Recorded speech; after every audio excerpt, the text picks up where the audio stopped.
So John Johnson from the LA Rams, a team that was the #1 ranked defense a season ago, signed by the Browns, and this is what he views as the Browns' potential on defense this year. The schemes, they're always going to be different. All of them work, and the number one thing is the players. It's always been about the players.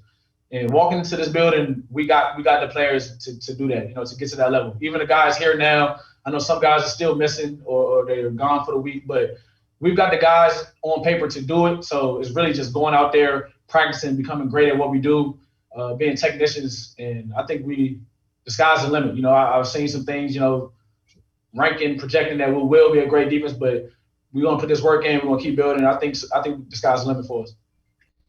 And Jeff, again, I preface that by saying this is a guy that knows what an elite defense looks like, so that has a little bit of validity to it.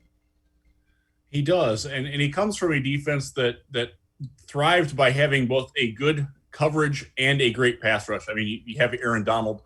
He's a leading candidate for Defensive Player of the Year every year.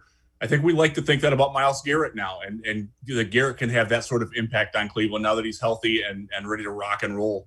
It really could be a good defense, but as Johnson said, on paper, it's on paper right now. They do have to make it look. I harken back to the quote unquote dream team in Philadelphia a few years back when Vince Young went there, and they had all those new shiny toys, and they didn't fit well together, and they didn't play well together, and they wound up getting a lot of people fired and a lot of jobs lost.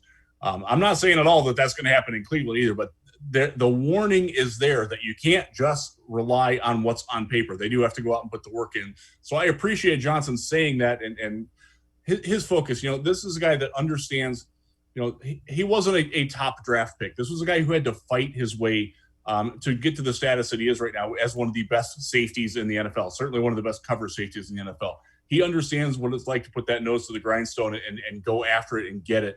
And he doesn't strike me as the type that's going to rest on his laurels now that he's got a contract. He's going to go out there and he's going to want to prove it. And the other thing, he's tasted victory before. This is a man who's played in a Super Bowl, who started in a Super Bowl. He knows what it takes to get there through playoff football.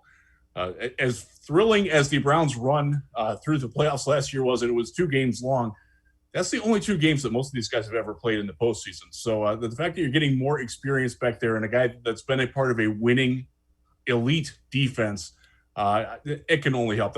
I was super excited when they signed him. He was one of the guys that I really wanted the Browns to target this offseason. I was ecstatic that they got him. And now that he's here, it just keeps looking better, Dave. I love it.